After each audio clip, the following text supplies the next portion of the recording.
ஐயா வழியினருக்கு ஐயா வகுத்த விதிமுறைகள்.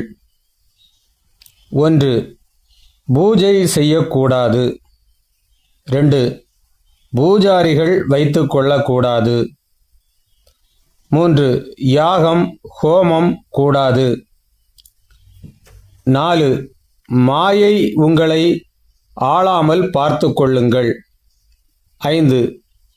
எந்த தேர்விழாக்களும் கூடாது. 6. ஆர்த்தி எடுப்பது ஏற்பது கூடாது. 7. காணிக்கை பெறுவது கொடுப்பது கூடாது.